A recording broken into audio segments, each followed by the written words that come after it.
Estamos aqui com a professora Leonilde Cedro de Medeiros, nossa convidada de hoje, para falar sobre a questão agrária e igreja na Constituição Federal de 1988.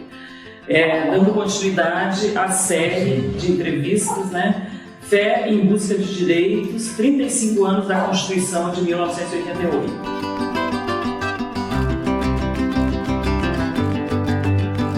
A professora Leonilde, professora doutora Leonilde Cedro de Medeiros, é bacharel e licenciada em Ciências Sociais pela Universidade de São Paulo, em 1971, é mestre em Ciência Política também pela USP, em 1983, e doutora em Ciências Sociais pela Universidade Estadual de Campinas, em 1995. Atualmente ela é professora titular do Programa de Pós-Graduação de Ciências Sociais em Desenvolvimento, Agricultura e Sociedade, o CPDA, da Universidade Federal Rural do Rio de Janeiro. Mas ela é professora do mesmo curso desde 1979. Né? Atualmente também ela é coordenadora e foi com certeza criadora do Núcleo de Pesquisa, Documentação e Referência sobre Movimentos Sociais e Políticas Públicas no campo do mesmo CPDA, né, da Rural. E é membro do Observatório de Políticas Públicas para a Agricultura, o OPA, né? OPA, do CPDA também. Então, seja bem-vinda, professora. Obrigada. Então, nós vamos começar perguntando desde quando ou a partir de qual Constituição Federal apareceu a questão agrária e temáticas correlatas à questão agrária, à reforma agrária, né, etc., na Constituição Federal brasileira. Bom, formalizado na Constituição, a questão agrária aparece na Constituição de 1946, né? Foi a primeira vez.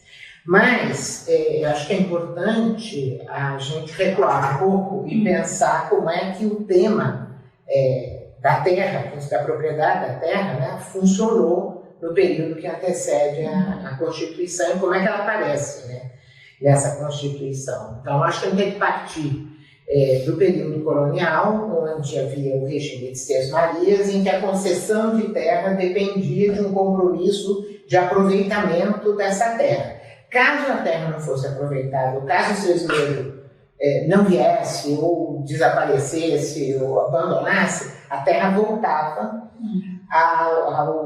ao rei. Daí um termo, né, que às vezes a gente usa e não sabe muita origem, que é a terra devoluta. Né? A raiz do termo é esse. Agora, esse regime de Sesmaria, portanto, ele não tem muito a ver com o sistema de propriedade moderno, porque tem esse compromisso de poder usar e, se não usa, devolve. Né? Bom, esse sistema ele vigorou até a independência, né? Com a independência do Brasil em 1822. Ele é suprimido e na Constituição, né, de 1824, foi instituído o direito pleno e absoluto de propriedade, ponto, sem nenhuma referência a uso. Né? Direito pleno e absoluto. E o que chama a atenção é que de 1824, né, que é a Constituição Federal, desculpe, a Constituição Imperial, né, até 1850 não houve legislação sobre terras.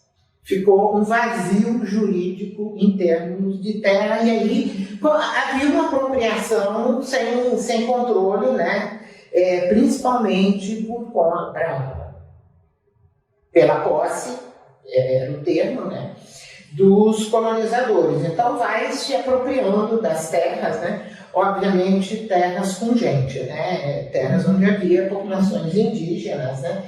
E muitas vezes havia também pequenos poceiros, portugueses pobres, judeus também, né, que vinham e se apossavam de terras como forma de sobrevivência. Né?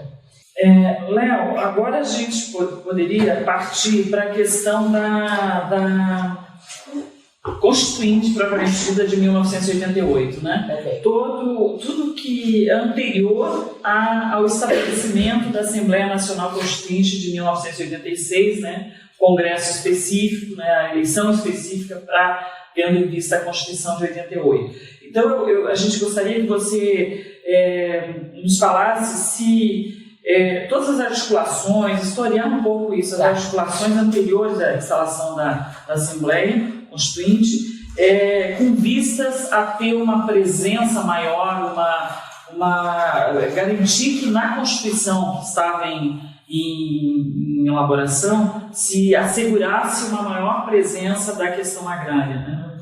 Aí, então, se você pudesse nos colocar isso, essas articulações sindicais, eclesiais, enfim, esse todo.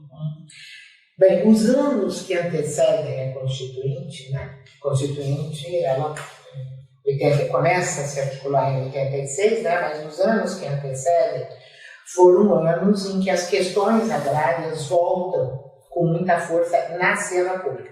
Eu insisti na cena pública porque as resistências estavam nos locais, não, né? Tanto que em 72 é criado o CIN, né? Meio para dar conta o 72 é o auge da ditadura militar, né? Que adotava uma política em relação aos indígenas de integração forçada, né? A sociedade, e um processo de violência, de expulsão de povos indígenas, verdadeiro massacre, né? Depois, 75 é criada a Pastoral da Terra, né? Que um pouco dá conta desse processo de reorganização no campo. Aí tem, ao longo desse período, a importância do sindicalismo rural via CONTAG, que meio que puxa, mantém viva, né? E aí a gente tem que pensar a capilaridade que a CONTAG tem, mantém viva a ideia da reforma agrária com base no Estatuto da Terra. Sempre referida, né? Ela constrói fortemente essa referência do precisamos aplicar a reforma agrária, isso vai ser retomado na Constituinte, né? É claro que a atuação dos sindicatos rurais é bastante diferenciada, conforme o local do país. Eu olho encontro um afinamento maior ou menor com as diretrizes da CONTAG, né? Mas não é só isso, quer dizer, 78 a gente atinge o auge das disputas por conta das hidrelétricas. Tanto a hidrelétrica de Itaipu, que expulsou centenas de camponeses que viviam ali na área que ia ser inundada, né? Quanto na divisa da Bahia com Pernambuco, né? A Itaparica, né? Em que também gerou lutas importantes ali, com o pessoal reivindicando terra por terra na beira do lago, porque eles não queriam ser simplesmente indenizados e vai para onde, né? Queriam manter um pouco o seu modo de vida, né? 79, maio de 79, nesse contexto já de redemocratização, não sei o quê, tem o terceiro Congresso da CONTAG, onde aflora com muita força o tema da reforma agrária, muda a linguagem, não se trata mais de pedir, mas tem uma linguagem em torno da exigência de reforma agrária, né? Nos termos do Estatuto da Terra, mas eles demandam uma reforma agrária ampla, não só nas áreas de conflito. Reforma agrária ampla, massiva, ou seja, abrangendo extensão grande e imediata, né? Com a participação dos trabalhadores. Então, essa é uma marca importante do Congresso de 79, né? Vejam, o Congresso é maio de 79. Setembro de 79 começam as primeiras ocupações de terra no Rio Grande do Sul, né? Macari e Brilhante, né? As duas fazendas ocupadas e que vão dar origem ao que em 84 surge como movimento de trabalhadores sem terra, né? E começam as ocupações, por exemplo, aqui no Rio de Janeiro, no Cachoeiro de Macacu, houve uma ocupação em 79, onde foram presos 79 trabalhadores e um padre, que foi o padre Joaquim A Joaquim, que foi uma figura importante ali na articulação via pastoral da terra dessa ocupação. Né? Isso são alguns exemplos. Né? Mas eu posso, enfim, em termos de ocupações, as ocupações começam a ocorrer em todo o país.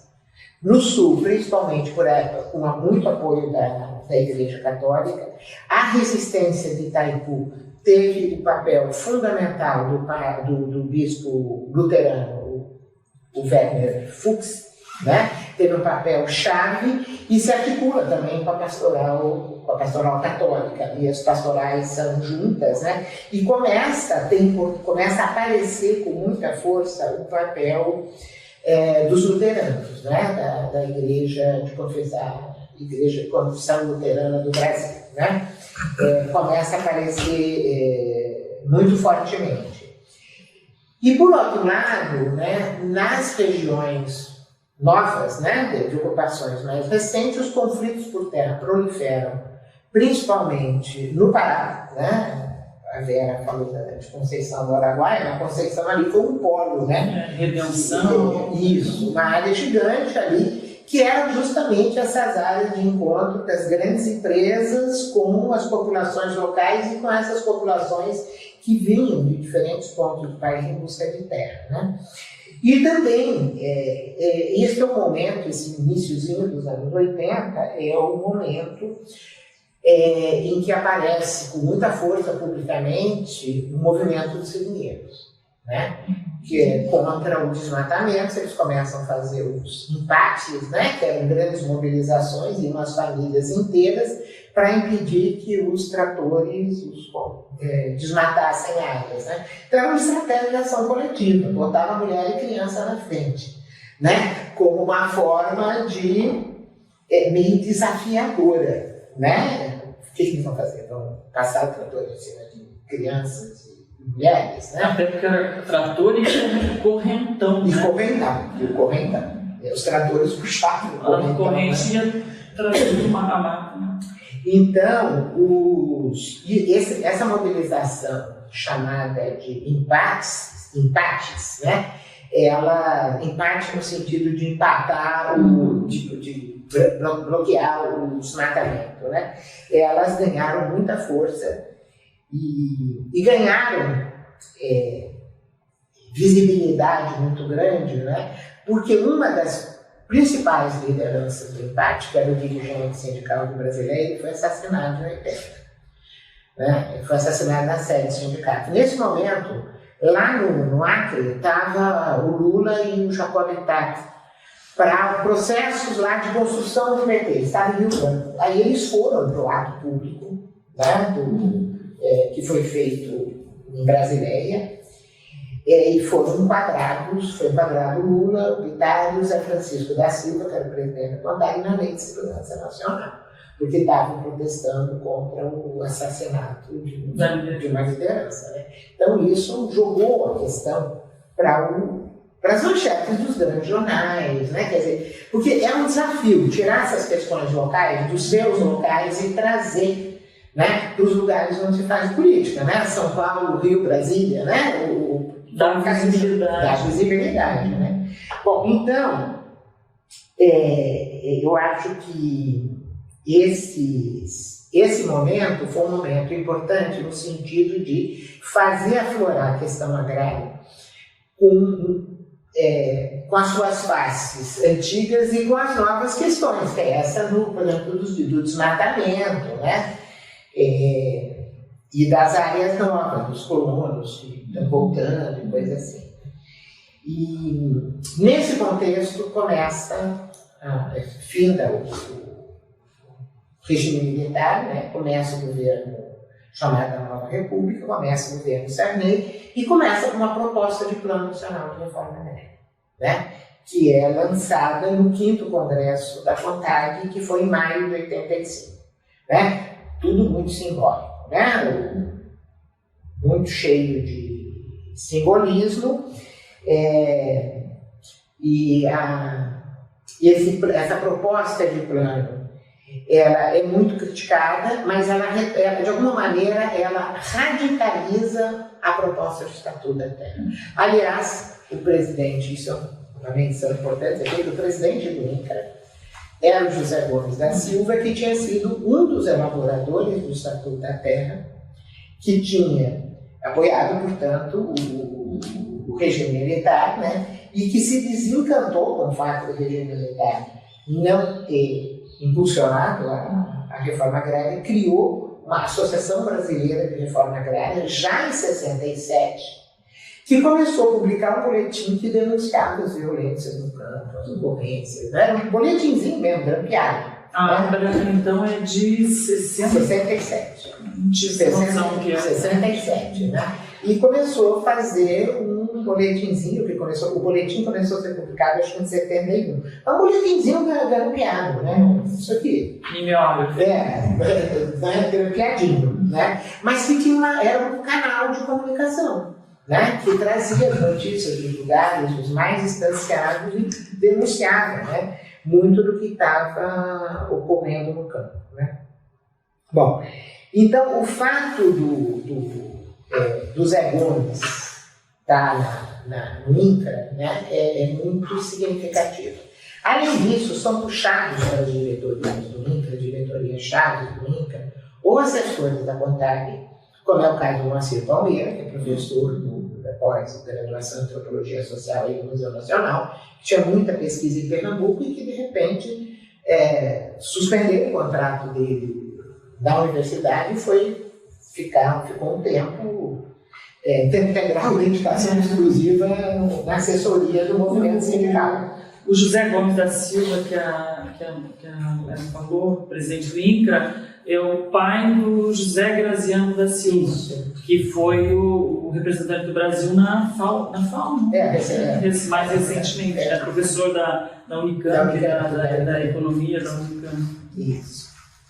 Então, começa a ter uma articulação importante aí, onde a questão da reforma agrária está no centro, né, dos debates. O Plano Nacional de Reforma Agrária começa a ser meio que desmontado. Tinha uma proposta de assentar... É o primeiro PNRA da Nova República. Tinha uma proposta de assentar 1.400.000 famílias no prazo de 5 anos.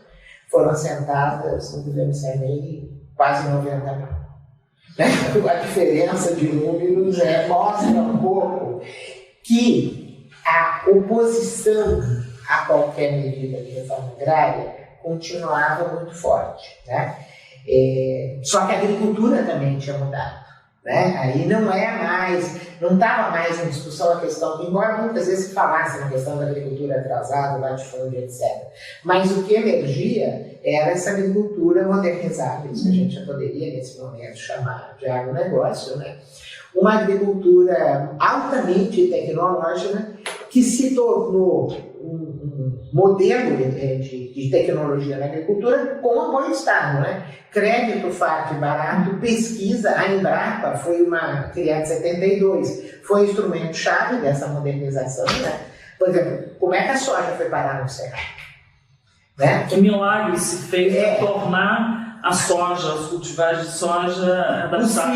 Possível no Cerrado. Muita pesquisa de variedade de semente, pesquisa de solos, né? Quer dizer, E quase para e passo com a Embrapa, a Empresa Brasileira de Pesquisa Agropecuária, foi criado o sistema de extensão rural, a Embrater, Empresa Brasileira de Assistência Técnica e Extensão Rural, que vai criar as Emater, né? Nos estados. Nascem como algumas economia mista, algumas estaduais, né? Tem características ligeiramente diferenciadas de uma para outra, mas constitui uma grande rede para que os técnicos fizessem o que se chamava de fusão de tecnologia. Esse termo na nossa área de agronomia e tal é caro. Isso é caro porque tentar colocar o agricultor no pacote tecnológico, né? Está na cabeça dele que ele tem que entrar no pacote tecnológico. Pois é, então é nesse contexto um pouco, né, de uma agricultura altamente modernizada, mas é interessante também pensar isso, né? Quer dizer, é uma agricultura altamente modernizada, muito sulino, né? Nessas alturas, essa leva sulina, né? Já eram efetivamente os empresários rurais sonhados pela modernização, pelo regime militar, mas que não tinham nenhum problema de usar na sua prática cotidiana os velhos hábitos dos antigos fazendeiros, né? Ou seja, violência, como grilagem de terra, violência como modus operandi, né? Descumprimento da legislação trabalhista. Por exemplo, no Congresso da CONTAG falava assim, 70% dos trabalhadores rurais assalariados não tinham carteira assinada, né? Ou seja, e o processo também dessa modernização levou a um processo de expulsão das pessoas do interior das propriedades, porque moderniza, não precisa mais tanta gente no interior das fazendas, né? Todo o processo de preparo do solo e de uso de insumos químicos, etc., faz o controle de pragas via esses insumos, não precisa mais tanto trabalhador. Então, são obrigados a sair, vão morar em pequenas cidades do interior e vão ser chamados na hora da colheita, né? É o famoso figura do boia fria, né? Que é chamado trabalhador temporário. Ele não é trabalhador temporário, ele é trabalhador temporário nos locais onde ele trabalha. Ele trabalha 15 dias aqui, 20 dias ali, né? 2 meses ali, mas ele vai circulando, né? Pelas fazendas, embora colhe laranja, olha vai colher café, olha vai cortar cana, enfim, o que aparece. Ele é um volante, né? Está sempre buscando sobrevivência. Sobrevivência. E está afastado da terra. Léo, só reforçando um pouco essa questão que você já colocou, esses elementos que caracterizam essa chamada modernização conservadora da agricultura ou da agropecuária, né? Que eu acho que você já deu aí os insights, né? Do que caracteriza isso, acho que só reforçar isso. Quer dizer, é uma modernização conservadora, tanto no sentido de que ela, como já foi dito, não respeita direitos trabalhistas, então mantém um pouco a lógica antiga, mas principalmente porque não tem a concentração fundiária. Todo o processo de ocupação das regiões novas é com base nas grandes unidades produtivas e que se mantém também nas regiões de ocupação antiga que se modernizam, né? Então a concentração fundiária mantém-se como problema. E nesse clima, né, de agitação política, de constituição do MST, do sindicalismo, que cobrando reforma agrária, etc., né, que é convocada, primeiro começa o debate de tem que ter uma nova Constituição, né, que sinalize os novos tempos, e começa um debate em termos de uma Constituição exclusiva ou a Assembleia se torna Assembleia Constituinte, né? Acabou que a Assembleia se tornou Assembleia Constituinte, a ideia de comissão, Assembleia Exclusiva, né? Acabou perdendo força. Bom, mas o que é interessante pensar, né, é que em termos da questão agrária, primeiro, há esse momento que precede a Constituinte, né, o momento das eleições, o momento um pouco anterior às eleições, etc., é um momento, como eu tentei mostrar, de grande mobilização no campo, né, mas também na cidade, né? Então, se começa uma campanha nacional pela reforma agrária, né, para colher assinaturas, para defender a reforma agrária, né? São 1.200.000 assinaturas. Foi o tema que mais mobilizou. Um parêntese aí, porque aí tem uma gafe minha nesses 1.200.000 assinaturas. Eu trabalhava há pouco na CPT Regional Goiás e me chamaram para ir para uma entrevista na Rádio Difusora, uma rádio católica de Goiânia, um debate com um deputado constituinte de direita para a questão agrária. E aí eu vou, e fluiu legal, um debate na rádio ao vivo, e lá pelas tantas eu soltei essa que a gente tinha conseguido reunir 120.000 assinaturas. Quando eu cheguei na CPT, o pessoal queria me matar, porque eu reduzia 10% do valor. Era tanta informação no debate ali acalorado, e era um deputado do PFL, se não me engano, palestra. acho que era Balestra, Roberto Balestra. E a tensão da coisa na hora, eu sabia que tinha 1 e tinha 2, né? Mas reduzia a 10%. Mas enfim, havia realmente uma grande mobilização sobre tudo quanto era canto, tinha banquinha. Exato, e chegou para entregar aqueles carrinhos cheios, não era virtual, era real. Papel. E assim como tinha da reforma agrária, tinha outras, da saúde. Tinha outras. Agora, enfim, começam a se formar, então, articulações, né? E eu acho que assim, uma das questões que interessa mais a vocês é um pouco como é que as igrejas estão aí. Né? Exato. E aí acho que tem uma coisa que é importante, como já no momento que se inicia o processo de redemocratização, né, já há um envolvimento das igrejas com as denúncias da violência, da ditadura, tortura. Né?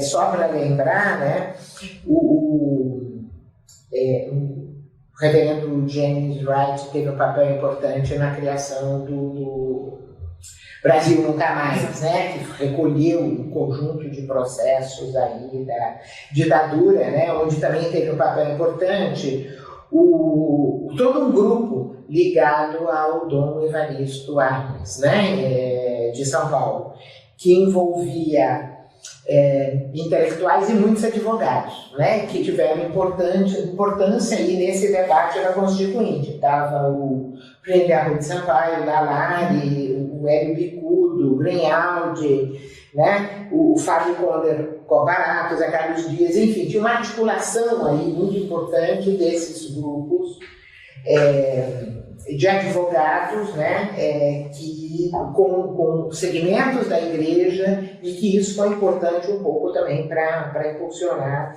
esse debate na Constituinte. Né? Acho que tem duas forças religiosas que vale a pena se destacar, que ganharam destaque, né, nesse processo. Primeiro, a CNBB, né? A Conferência Nacional dos Bispos do Brasil, numa Assembleia de 86 da própria CNBB, já assumiu as propostas dos trabalhadores rurais, ou seja, do Congresso de 85, né? É importante pensar essas articulações, né, em relação à questão da propriedade. Né? E da mesma maneira, né, a Congregação Luterana do Brasil nomeou uma equipe para tratar de reformas estruturais, defendendo aí uma Constituinte democrática, soberana, popular e participativa, né? Então, aí alguns documentos, né, em torno da participação dos evangélicos na Constituinte. Acho que o Centro Ecumênico de Documentação e Informação, o CED, teve um papel importante nisso, né? Inclusive para me preparar e lembrar uma série de coisas aqui, eu usei 2 dossiês que o Sérgio fez sobre a Constituinte, com N temas, né? E trazendo várias notícias locais, um documento assim, histórico fantástico para a gente fazer essa recuperação. Né? Da mesma maneira, além do Sérgio, o IBASE também teve um papel importante nesse processo, né? E a presença permanente aí do Fux, né? Que embora, porque tem uma questão dos luteranos serem muito no sul, tem a ver com a colonização alemã, etc. Né? Mas que ele consegue se projetar em torno de, trazendo vários temas, né? E chamando atenção para a importância da luta pela reforma agrária nas mãos dos trabalhadores. Né? Então, acho que aí são perspectivas, né, que se aproximam, né? E o próprio concílio da IECLB, né, em 82, teve como tema central Terra de Deus, Terra para Todos. Né? De 82. 82, E no documento final, né, não só se reitera essa questão, a importância da questão da terra e da reforma agrária, né, como também meio que se oficializa, né, a importância de uma organização que é da Igreja Luterana, que acho que a Vera conhece bem, que é o CAPA, né, do Sul, que é do Sul, né? A gente está falando muito do Sul, né? Centro de assessoria ao pequeno agricultor. Ao pequeno agricultor, que é, assim, tinha enfim, não era só uma proposta de defesa da reforma agrária, mas tinha toda uma proposta de uma forma de agricultura que se contrapunha a essa forma de agricultura baseada nos agrotóxicos, né? Que estava se disseminando, né? E que começa a gerar, não é o tema da nossa questão, mas é importante também pensar que os anos 80 vão ser o momento em que se dissemina a crítica a esse modelo da Revolução Verde, né?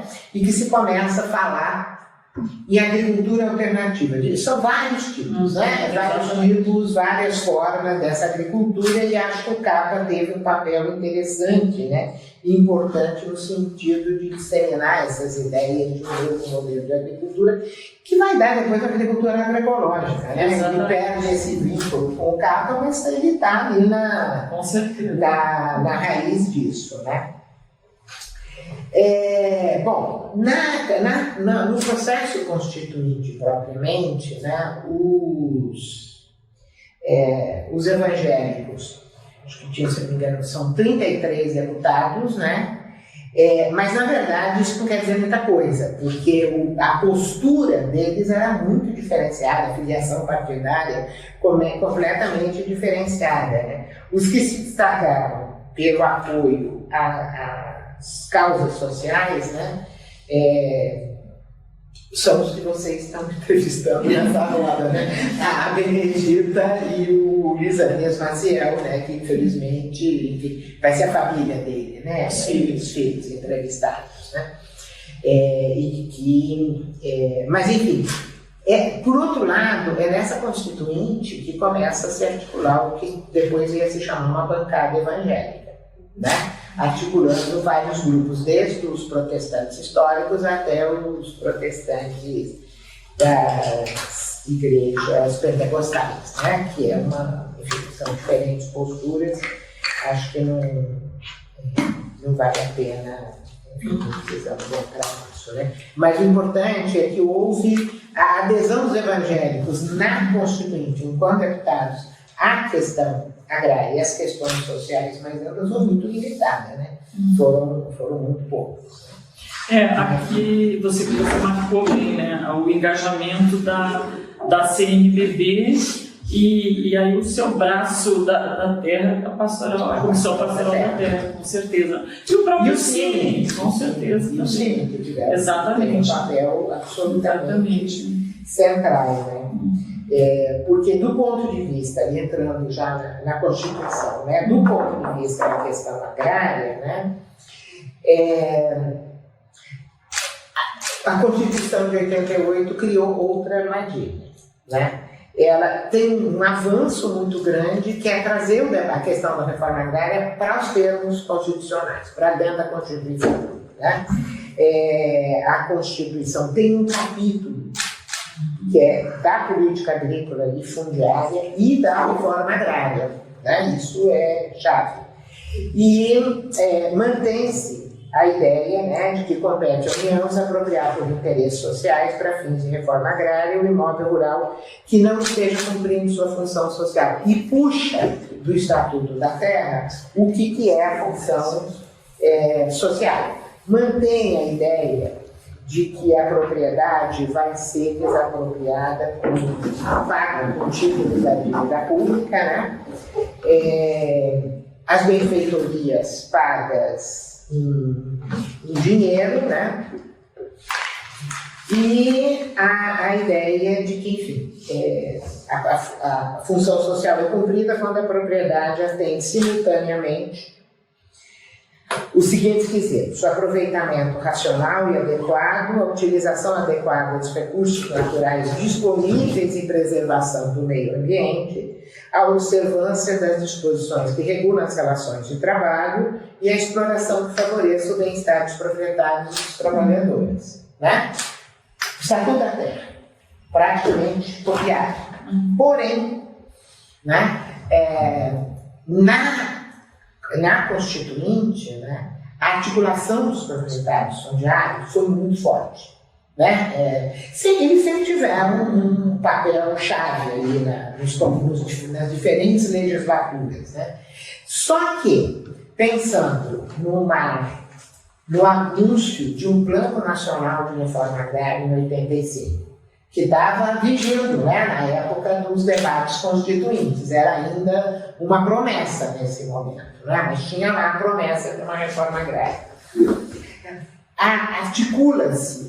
Surge uma nova articulação entre os proprietários de terra que não tinha pejo de falar abertamente da importância da violência. Né? Então, em 85, eu falei do Congresso Nacional dos Trabalhadores Rurais, onde foi anunciado o Plano de Reforma Agrária.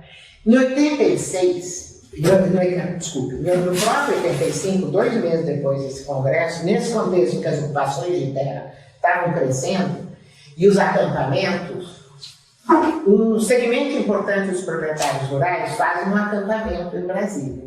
Né? Um acampamento, obviamente, não em barracas de lona preta, né? Eram vans, né? Mas um grande acampamento em Brasília. Né? Para quem não conhece, tem um filme do Beto Novaes, Os Rurais da CUT, em que tem mais ou menos uns 2 minutos de imagem desse acampamento. Né? É impressionante. Já nessa época se iniciaram os tratoraços? Não ainda. Foi um pouco depois. Né? Foi um pouco depois. Mas esse acampamento, foi nesse acampamento que se articula o que vai ser a grande força articuladora dos proprietários no Congresso Constituinte, que é a União Democrática Ruralista, né? A UDR, que emerge com muita força a figura do Caiado, né? Atual governador de Goiás. Família unipresente. Não, mas é uma família tradicionalíssima de Goiás, né? Desde o século XVIII. Né? Mas, enfim, essa articulação da UDR, né, ela vai ser central para conseguir criar o que se constituiu na Constituinte chamado buraco negro, né? Ou seja, a dificuldade de chegar a uma votação, né? Impasses sucessivos, votações e votações, e que tem a ver com uma definição que é o avesso da ideia de função social e que se consegue entrar na Constituição como um artigo, né? São insuscetíveis de desapropriação para fins de reforma agrária a pequena e média propriedade rural, que ainda não estavam definidas, o que era isso, a legislação posterior vai definir, né? E a propriedade produtiva. Ou seja, cumprindo ou não a função social, a propriedade que é considerada produtiva, ela não é passível de desapropriação. Isso cria um grande nó na Constituição que permanece, né? Nada desse item, esse capítulo 3º da Constituição foi mudado até agora. Né?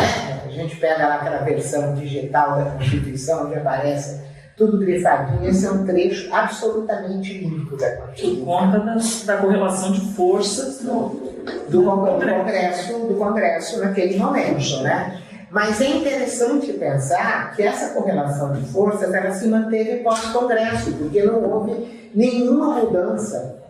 Né? Não foi possível fazer uma mudança substancial nessa contradição que a Constituição estabeleceu entre garantir a função social e proibir a desapropriação de terra produtiva. Produtivo inclui a pecuária? Terra produtiva.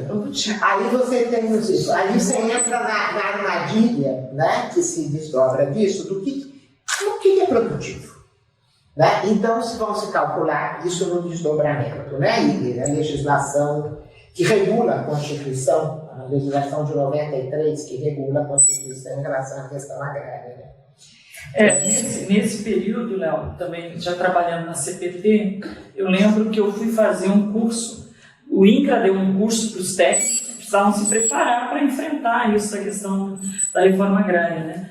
E aí, eu recém-chegada também na CPT, o pessoal conseguiu me colocar num curso do INCRA para exatamente essa definição que era a propriedade produtiva. E uma coisa que eu nunca mais esqueci era um índice que você tinha que cruzar um índice, o GE e o MUT, né? O grau de utilização da terra, índice matemático, e o grau de eficiência econômica. Isso. E você vinha com esses dois elementos, fazia um cálculo para dizer se tal terra era passível de desapropriação ou não, tal fazenda era passível ou não. Só que a base desse cálculo era o censo agropecuário de 75. No momento em que a modernização estava dando os primeiros passos. Por esse cálculo, a propriedade ser produtiva não era custo. Né? Pensando assim no que, se você fosse mudar, atualizar os índices, seria um outro quadro. Né? Em termos da pecuária, é a mesma coisa. Você tinha um cálculo de índice de cabeças por hectare. Né? E que era muito difícil desmontar isso. Né? Quer dizer, eu lembro que eu fui da comissão... Deu nó na cabeça dos técnicos. Deu nó. Caía sobre o técnico a responsabilidade de fazer a vistoria e estabelecer um laudo fazendo esses cálculos para cada, sei lá, cada item da propriedade, né, da fazenda. Exatamente. Professora Leonilde, então a gente mais ou menos se encaminhando para o final, né? Você acha que tem alguma questão que mereça menção, pensando esse longo período de vigência da nossa atual Constituição, né, esses 35 anos, de 1988 para cá até hoje, 2023, alguma alteração substancial que ocorreu, que foi possível ser feita nessa Constituição e que tenha incidido diretamente na questão agrária, facilitado essa questão, essa equação, né? Equacionamento da questão agrária brasileira? Bom, como eu disse, os termos da Constituição permanecem. Ou seja, propriedade, no fundamental aqui, propriedade produtiva não pode ser desapropriada. Mas aí você tem que pensar os desdobramentos disso, né? A pressão social.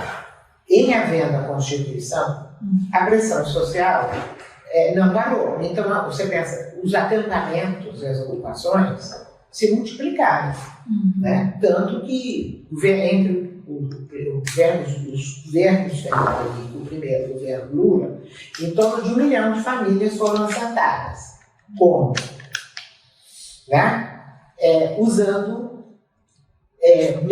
inicialmente o mecanismo de desapropriação, mas cada vez menos desapropriação e cada vez mecanismos alternativos. Compra de terra com pagamento em título. Compra de terra no mercado. Né? Então, e a tentativa de tentar criar decretos que facilitassem a compra de terra para a realização da reforma agrária. Então, grande parte desses assentamentos que foram criados, né, pós-Constituição, foram muito, por um lado, na base da pressão, por outro, na base da compra. Mais uma coisa, esses assentamentos, grande parte deles, não obedeceram ao critério do módulo mínimo, a unidade mínima que permitisse a sobrevivência de uma família. A pressão era muito grande, então se assentou muito mais família do que aquele espaço, né, determinado permitido. No estado foram lotes, às vezes muito pequenos, que inviabilizam a reprodução das famílias. Né? Eu acho que um outro elemento importante ainda derivado da Constituição foram as tentativas aí no primeiro governo Lula de mudar os índices de produtividade que ainda eram de 75. Então, se atualizasse os índices, abriria uma porta para ampliar o estoque de terras disponíveis. Índice de produtividade se muda a partir de uma portaria interministerial, não passa pelo Congresso. Foi elaborado um documento no Ministério do Desenvolvimento Agrário detalhadíssimo, cuidadosíssimo que ficou na gaveta do Ministério da Agricultura e não saiu nunca mais dela. Né? Não passou. Simplesmente morreu a proposta de mudança dos índices de produtividade. Foram institucionalizados, como eu disse, os mecanismos de reforma agrária de mercado, inclusive com programas de reforma agrária de mercado no governo Fernando Henrique. Né? Vários experimentos apoiados pelo Banco Mundial, né? Nessa direção. Pelo que o Jungmann era ministro. Isso. Lembra que saiu aquele livro branco das desapropriações? Exatamente. E por outro lado, enfim, as questões que eu tenho acentuado aí desde dos anos 40 ou antes, né? Violência, grilagem, permanecem. Permanecem com a mesma força. Né? Os relatórios anuais da CPT nunca diminuiu esses índices, nunca diminuíram, né? Nunca. Altos e baixos, mas não significa que, mesmo os governos mais à esquerda, isso tenha... porque é uma questão que está na nossa sociedade, né? Não ter mexido significativamente na estrutura fundiária é uma chaga, né? E é uma chaga que, a partir dos anos 90, ela também muda de figura do ponto de vista da disputa política. Porque se teve a presença da UDR na Constituinte, a pregação aberta, né? Agora, o que acontece? Né? O discurso da UDR era um discurso muito violento, né? Muito do... Não, está correto. Desculpa, eu coloquei, na verdade estava pensando em outra coisa que surgiu em 93, que é aquela frente do agronegócio. Pois isso é nela que eu quero chegar, que é a mudança importante, né? Porque essa linguagem da violência, nesse contexto da Constituição de 88, ela, do ponto de vista social, e político mesmo, ela não tem muito lugar. Então, você tem uma virada aí significativa, cujo marco é 90, né? Que é a criação da ABAG, da Associação Brasileira do Agronegócio, né? E a disputa, né? Por quem produz alimentos. Nós estamos no tempo da criação do primeiro Conselho, né? Ainda no governo Itamar Franco, e que a ABAG, na solenidade da sua inauguração no Congresso Nacional, a ABAG é uma associação da sociedade civil, né? Mas ela foi lá, a solenidade foi no Congresso. Ela lança um livro sobre segurança alimentar, dizendo quem é que põe comida na mesa do brasileiro? Somos nós. Né? O agrobusiness, como era o termo da época, depois ele foi abrasileirado. Somos nós. E aí vem um dos outros aspectos, é uma disputa que também vai ter a partir daí, né? Que está só ligar, pegar a Rede Globo aí, da noite, né? Para um pouco ver como essa disputa permanece em termos da importância do agronegócio para produzir comida, versus uma outra disputa que vai lá pegar todo segmento organizado da agricultura familiar, sindicatos, etc., para mostrar que quem produz alimentos no Brasil, o que está na nossa mesa, vem da pequena propriedade, da agricultura familiar. Né? Mas o interessante pensar é a guinada que começa a conformar uma imagem extremamente positiva do agronegócio. Somos nós que produzimos a comida que está na mesa do brasileiro, somos nós que incentivamos o progresso, nós somos responsáveis por não sei quanto do PIB, as exportações são nossas, a linguagem desloca. Não tem mais linguagem. Você não conta a linguagem da violência na fala. Você sai de uma UDR violenta e dedicada com violência, etc., para a ABAG, que é outra... É a linguagem produtiva. Exatamente. E é engraçado que coincidentemente, eu estava no dia da criação da ABAG, por isso que eu estava me confundindo. Eu estava no Congresso por algum motivo, numa outra reunião, alguma coisa, e eu lembro que me chamou a atenção que estava reservado aqui o principal auditório lá no Congresso, não sei se é Severo Gomes, alguma coisa assim, estava reservado para a questão da criação da ABAG. E eu lembro que eu carreguei o folder da ABAG. Foi assim, era uma novidade, foi um negócio, uma hora, um lançamento oficial com imprensa, com tudo, foi a pedra fundamental da AMBAG. Mas, enfim, professor... Não, complemente. Não, é só essa história de que ela recupera o produtivo, ela é a produção produtiva, eficiente, etc. Portanto, não tem como mexer na caneta. Não tem que mexer na questão agrária. Né? Eles exportam, produzem, geram divisas e, gente, ao longo desses tempos, com Bolsonaro, sem Bolsonaro, a questão da terra, a partir do segundo governo Lula, começa a cair as desapropriações, né, de uma maneira assim. O agro é pop. O agro é pop e o agro é tudo. E ele se impõe. Agora, nos últimos tempos, o agro é quilombola, o agro é indígena, o agro está na agroecologia, ou seja, não existe tudo isso. Não existe nem a possibilidade de desapropriação de terras, né? Porque o agro é um modelo mundialmente vitorioso em termos de tecnologia, né? Mundialmente vitorioso, e o agro é capaz de colocar comida na mesa dos brasileiros. Portanto, não tem questão agrária. Né? Quer dizer, uma disputa em torno de silenciar completamente a questão agrária. Não tem mais. Né?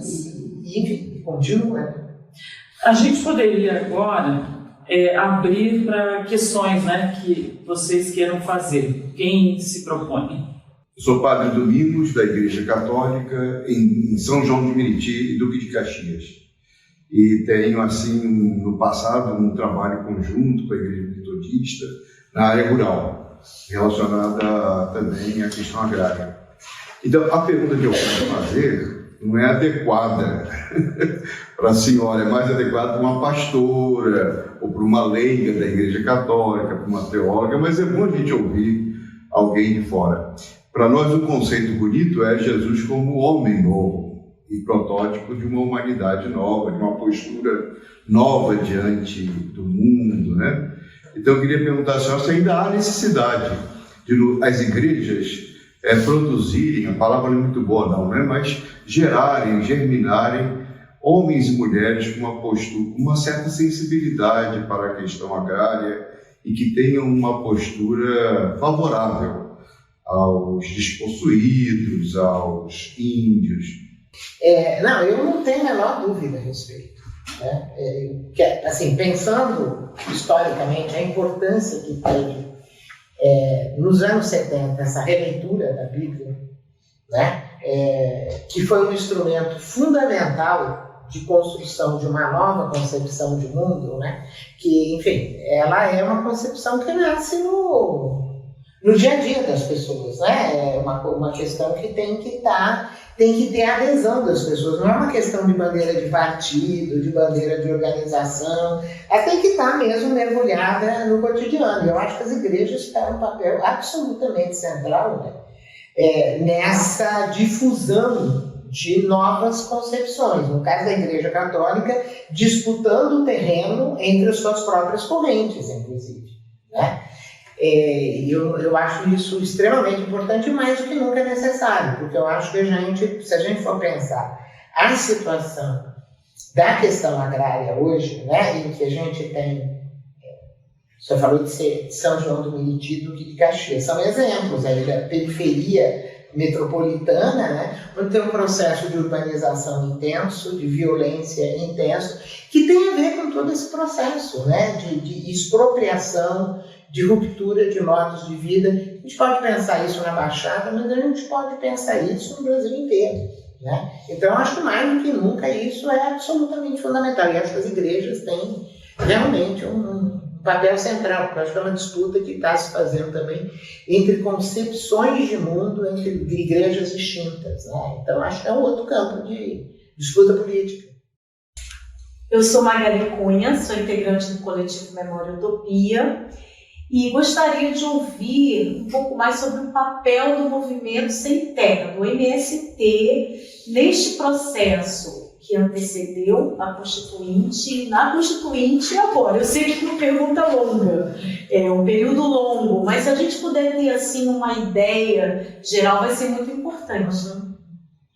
Bom, o movimento centenário teve um papel chave, né, no período pré-constituinte, né, por chamar atenção sobre a questão fundiária, através das ocupações e dos acampamentos, ocupar um espaço na cena política, né, e chamar para si o debate sobre a reforma agrária, coisa que o sindicalismo rural tinha também, mas de alguma maneira dividiu as suas demandas por um conjunto de campos, né? E o movimento do Sem Terra acabou se polarizando essa bandeira, né?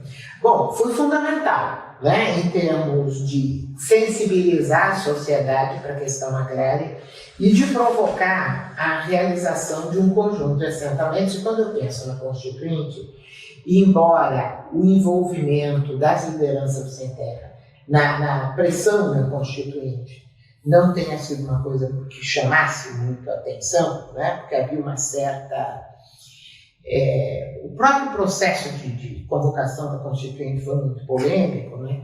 Mas eles estavam o tempo inteiro colocando as questões, né? Quer dizer, o processo Constituinte estava rolando, as ocupações estavam acontecendo, os acampamentos, as demandas, os encontros, né?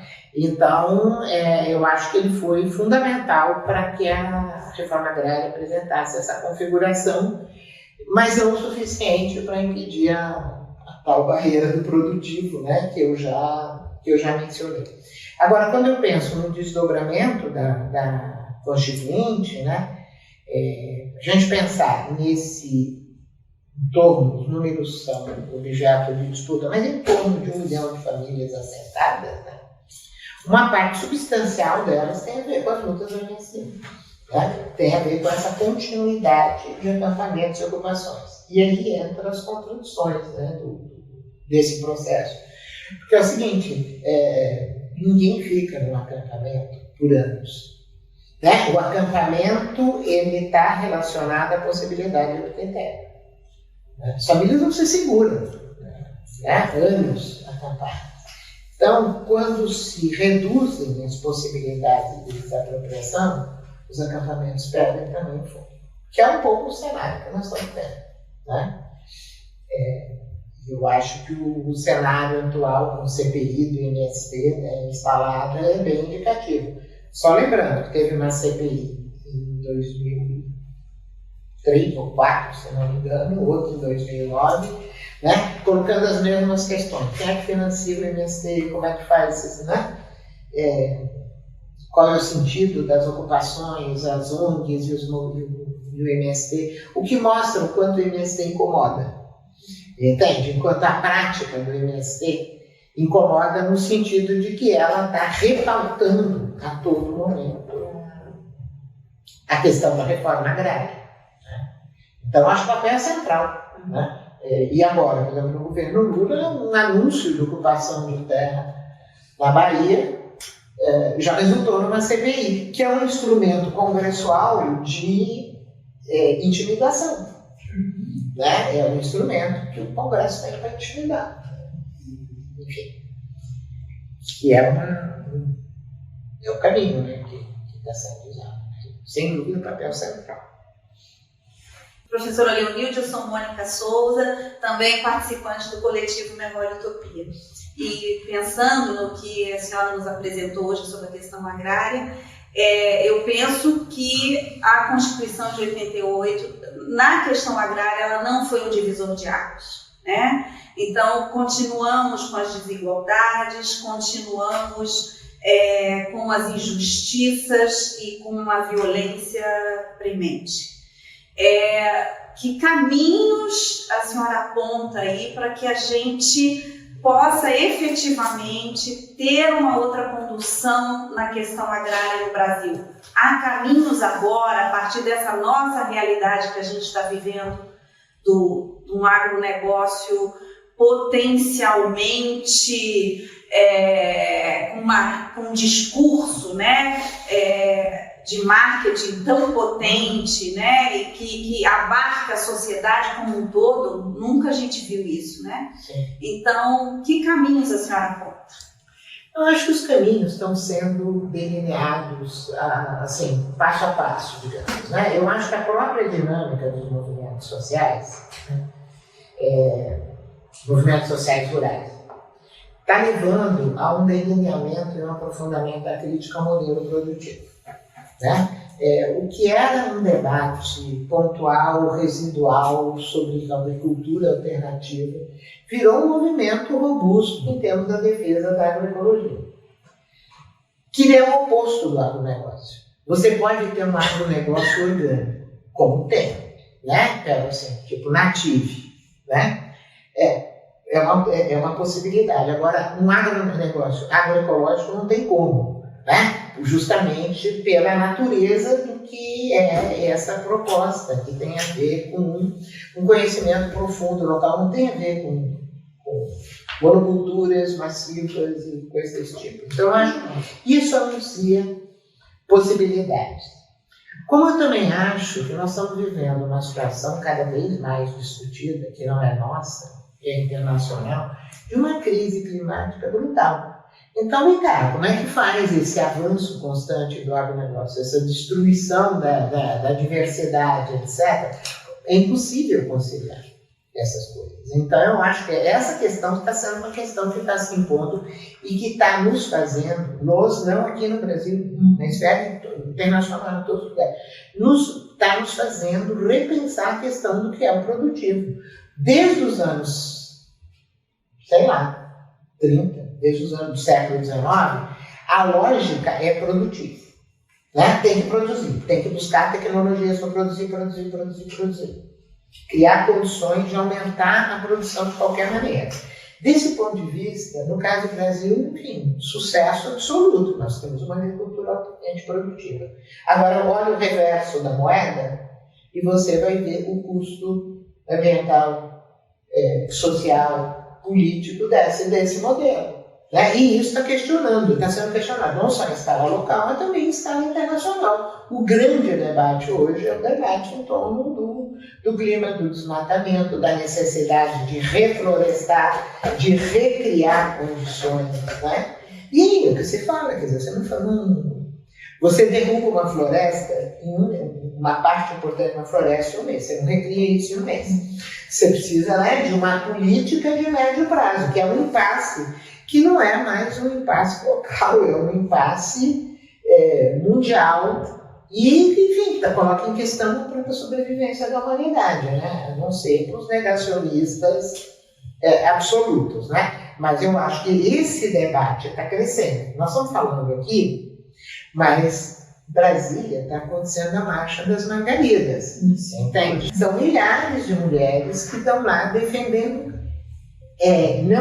não somente essas pautas da questão agrária, mas onde a questão agrária e a agroecologia são elementos centrais, né? Além da questão dos direitos das mulheres, um conjunto de outras pautas. Né? A Marcha das Margaridas, de 4 anos atrás, ela foi precedida por um evento único, a Marcha das Mulheres Indígenas. Né? Foi na véspera e se juntaram no final, colocando... Veja, a própria questão indígena, ela está mudando de lugar, né? No sentido de que aqueles que eram considerados algo que tem que ser integrados à civilização, né? E tem que se incorporar ao progresso, mudaram de lugar. E mudaram de lugar não só por força da sociedade, inclusive, mas por força das suas lutas. E eles estão lá, entende? Batalhando pelas suas terras. Está na mesa, tem que discutir o marco legal, né? Vamos ver como é que se dá a história do marco legal. Mas tem uma resistência indígena estruturada como não tinha antes da Constituição. Né? Essa resistência indígena é de 30, 40 anos para cá. Né? E você tem formação, por exemplo, de lideranças indígenas que estão se capacitando a falar as duas linguagens. A linguagem do seu grupo e a linguagem da sociedade que se impõe. Impressionante. Hoje a gente tem advogados indígenas capazes de sustentar causas, né, no campo da legislação ocidental, branca, etc. Procurando reverter isso em função dos seus valores e da sua cultura. Quer dizer, eu sou muito otimista em relação às mudanças. Não é que vai ser para amanhã, sabe? Termina esse governo, nós vamos ter não sei quantas famílias assentadas, vamos ter. Não tenho aí muitas expectativas. Mas, por outro lado, você está vendo uma mudança na sociedade que está trazendo novas forças, colocando novas questões, num contexto que me parece muito, enfim, muito promissor. Este podcast é uma produção do coletivo Memória e Utopia. A entrevista faz parte do projeto Fé em Busca de Direitos, realizado em parceria com a Casa Galileia e Novas Narrativas Evangélicas, com o apoio da Coordenadoria Ecumênica de Serviço, a SESI, e do Instituto Incube. Para saber mais, visite nosso site www.memoriautopia.com.br.